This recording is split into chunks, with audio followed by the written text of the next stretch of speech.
Good morning, YouTube. Lofty's here. I'm back up at Damerells. I've got another bike to ride. I've been riding Suzukis lately. This is the second Suzuki of the day. This is the 2023 v-strom 800DE. If you're interested in the new Suzuki, the latest one in the range, the Suzuki 800 v-strom DE, stick around. I'll see you in a minute.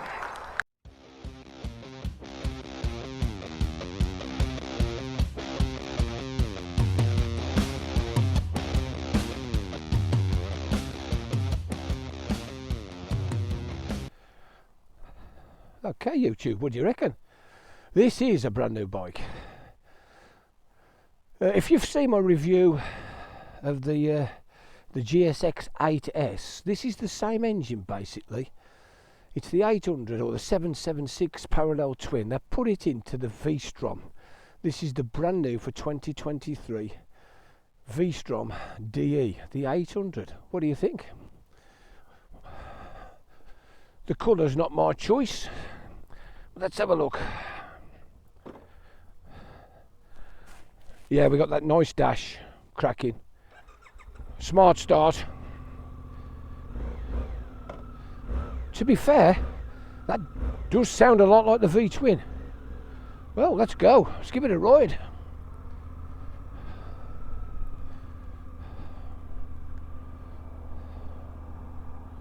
All clear. Right, put my visor down, away we go. The first thing I noticed that it hasn't got cruise control. Not sure whether the Trans Am will have cruise control, but it hasn't got cruise control. Let's just adjust those mirrors. Quite similar to the big bike's mirrors. Yeah, loads of vision. Lovely. Right, here we go. Clutch is cable operated on this one. Right, there we go. Straight away it feels that little bit more nimble. I'm not sure which order you'll get them in, but I took the 1050, the new 1050 DE out, and they've both got 21-inch rims. I'm not sure which one you'll be watching first, but it goes round okay. Holds a lovely line. Yeah, that's fine. Let's give it a bit of a run up the hill.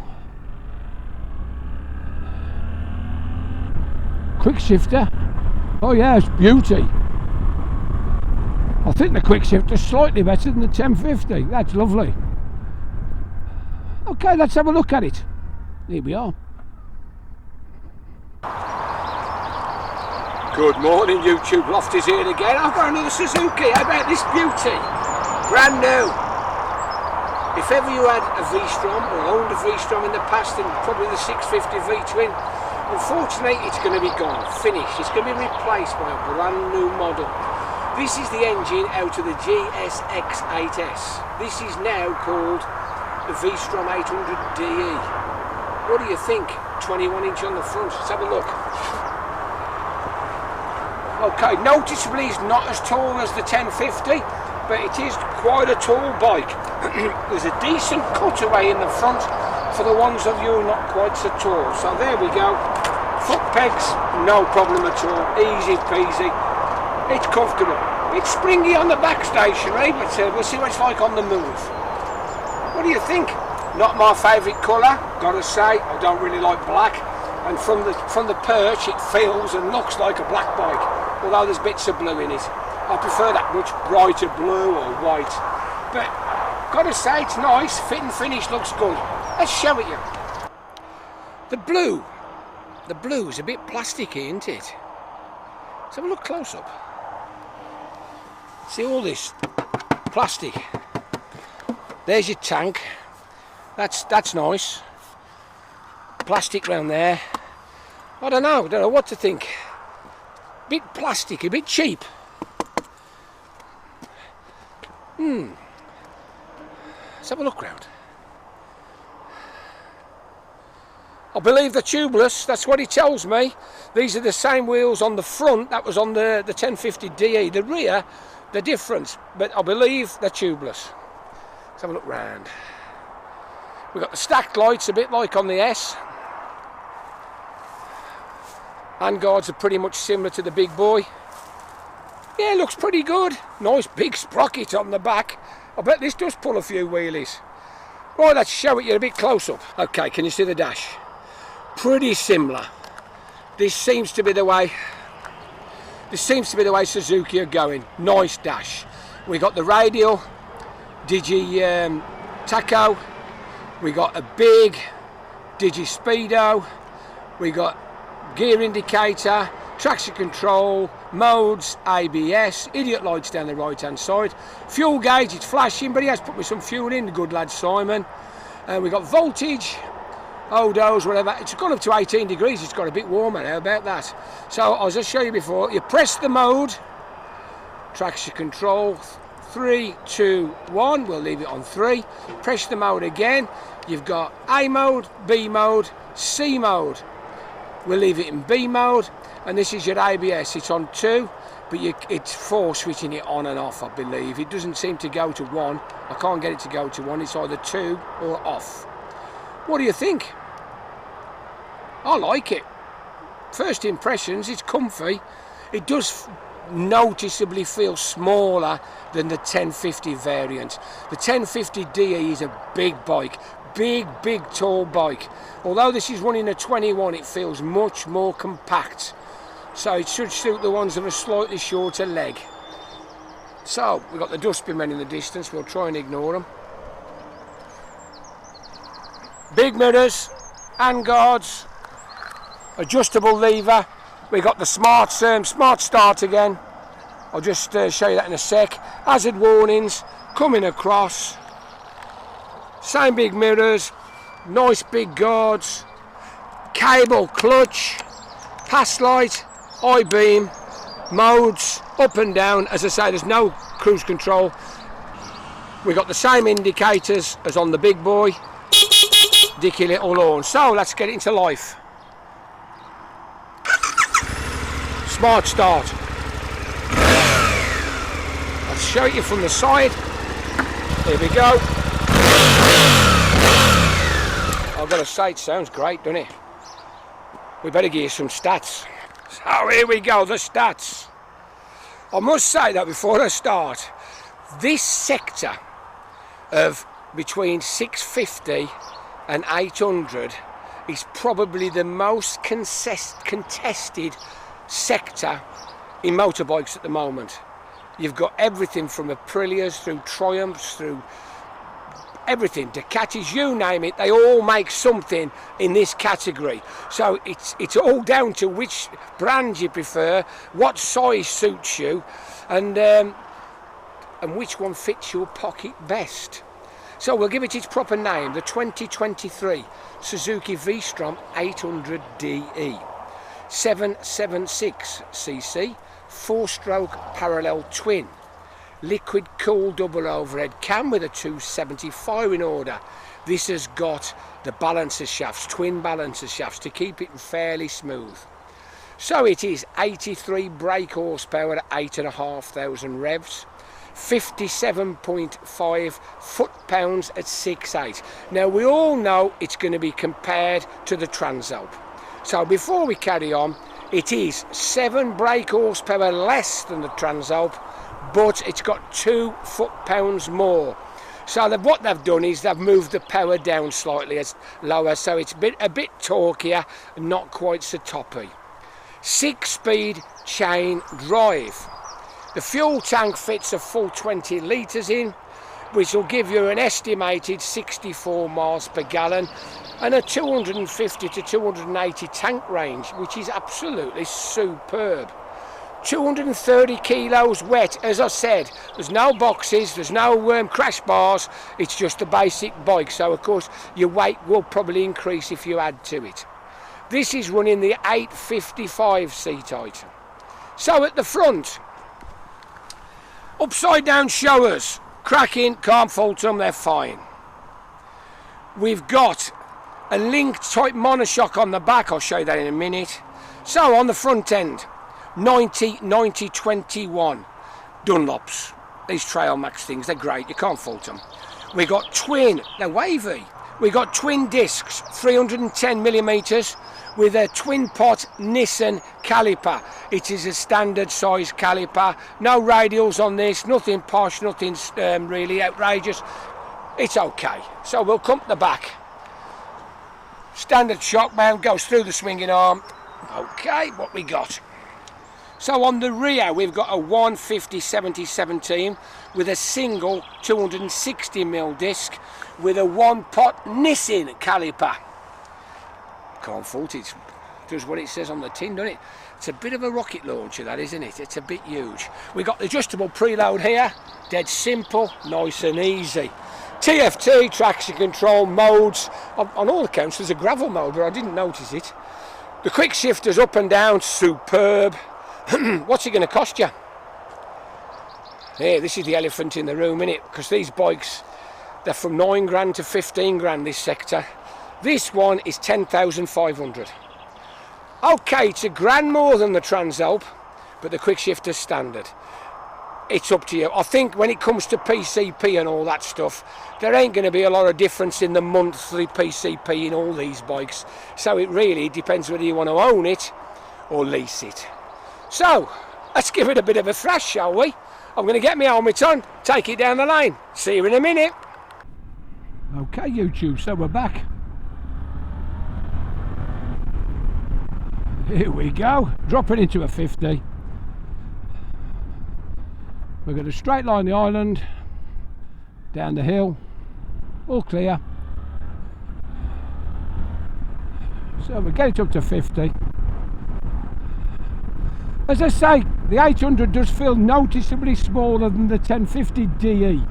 Be interesting to see how it compares size-wise with the standard 1050. But I've got to say, it's very comfortable. The seat hugs you.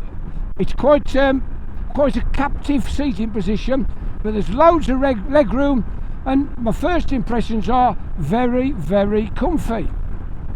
So they've done a good job there.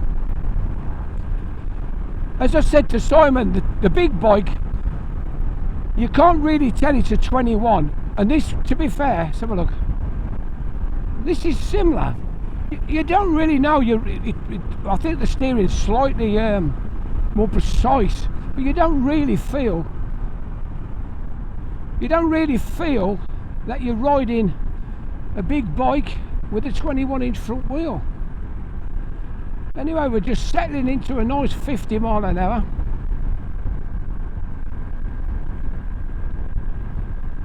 Got a parked car here, don't know what he's up to.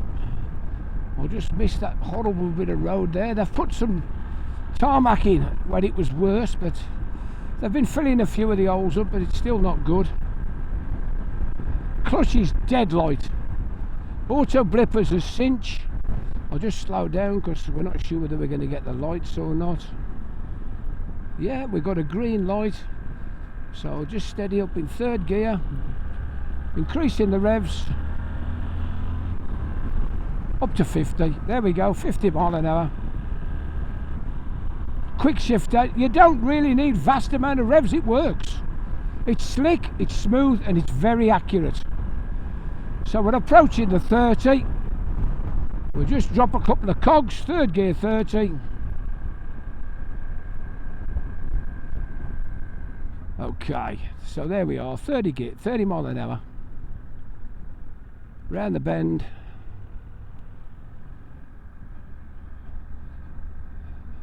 You don't get as much engine braking on this bike as the big one. The 1050 has got more engine braking, but it'll trickle down the hill in third at 30 without too much hassle. Screen seems fairly effective. I'll let you know on the downhill section of the 839, but at these sort of speeds it's very nice. This is adjustable the same, but it's a Allen key method. You've got to take the screws out, either raise it or lower. It appears to be in the highest position, and there appears to be a middle and a low, so you You pays your money, takes your choice. But we're rolling down through St Denis, nice and steady, nice and easy. The engine's got a bit of, like, the 1050's got a definite whine, a squeam, a whine. This 776 engine's a bit tappity, a bit rattly. There's no problem, there's nothing to worry about. It's just the characteristics of different engines. But when you think that the 800 is about just shy of 90 brake and the 1050 is 106, the big difference in the two is torque. It's not that power to get you where you want to go when you rev, it's that torque from low revs pulling up through into the power. Don't get me wrong, it's all to do with price, isn't it? I should imagine you've got to pay an extra couple of grand or more for the 1050 over the 800. But like I say, it's a hotly contested area, this sector. It's unbelievable. I've got to say, I've ridden the KTM offerings. They're okay. I think they're a little bit too ready to race, a bit too focused.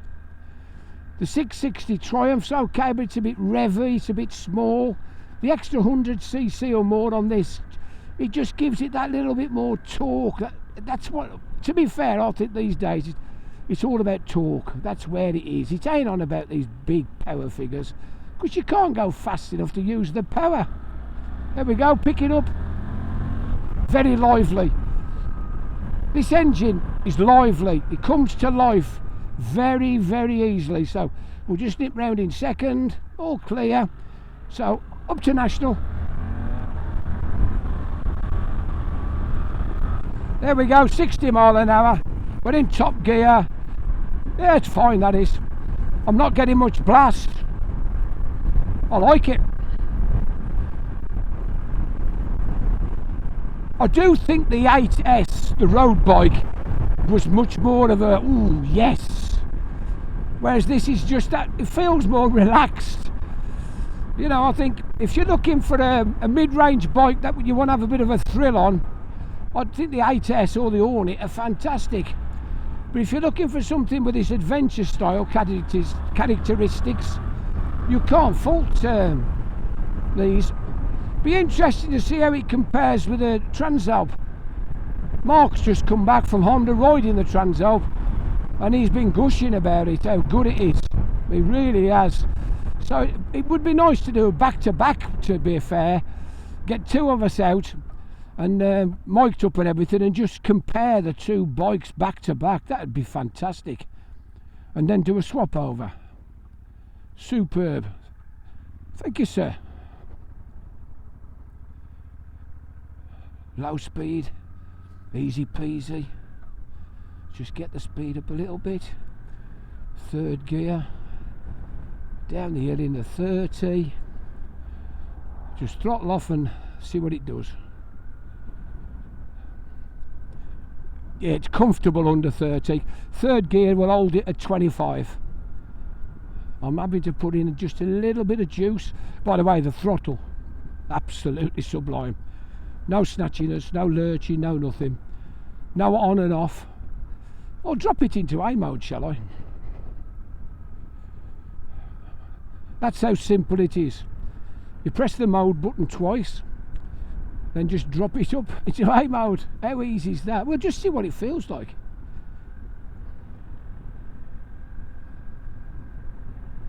It's easy to ride at slow speeds.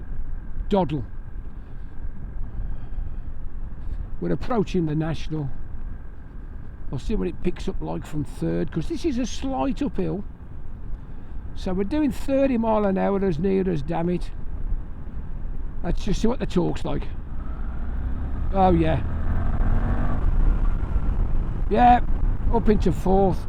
Drop a cogs, throw it in.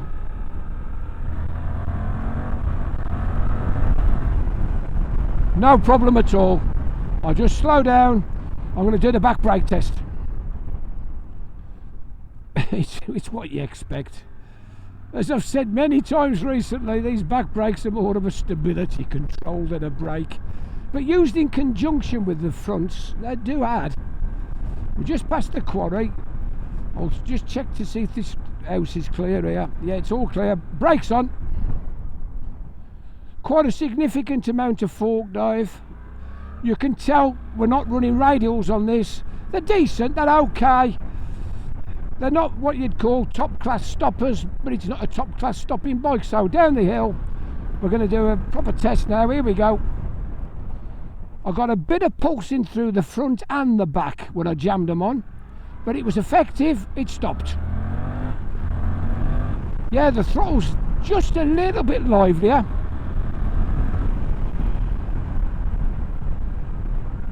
Third gear, throw it in, edge to edge.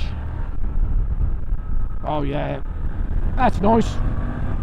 Get a bit of traction control coming out of the corner. Up to 60, no problem at all. Yeah, nice bike. It's a definite improvement over the 650. It's just got that little bit more go. The 650 was a cracking bike, but this is lovely. Holding a nice line. Smack on 60. There we go. I'll leave it in 6, see how it goes round. Move over for the lorries. Let's get back on line.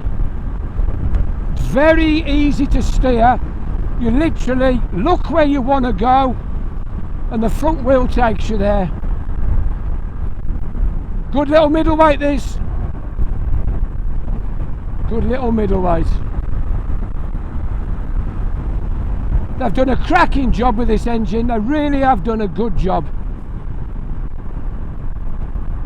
I'll just cruise it on down to the island.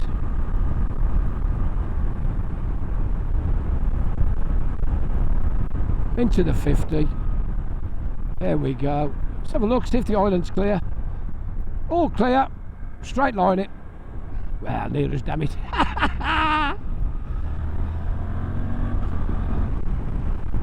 It's cracking. Good lively little bike. Cracking. Lorry's going the other way, we'll go straight on. So third gear. Oh, nick the horn there.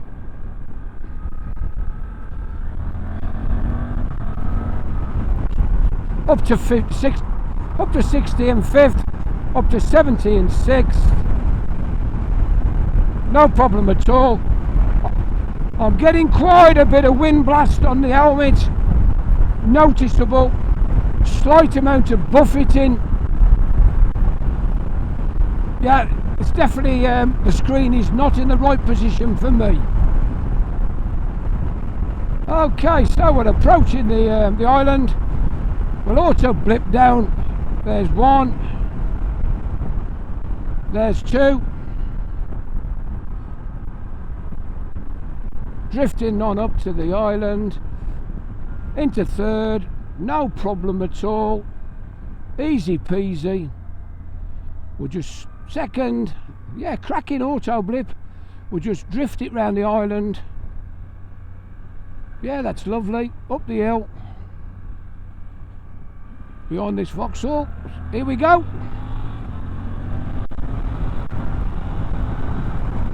Oh yeah.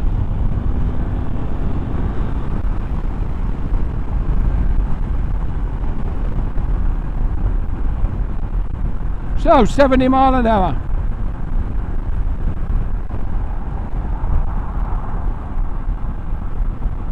Nice and steady. Anyway, I hope you've enjoyed the video. I've enjoyed riding this bike. I don't like the colour much. I'm not happy with the screen. I think it's a bit plasticky.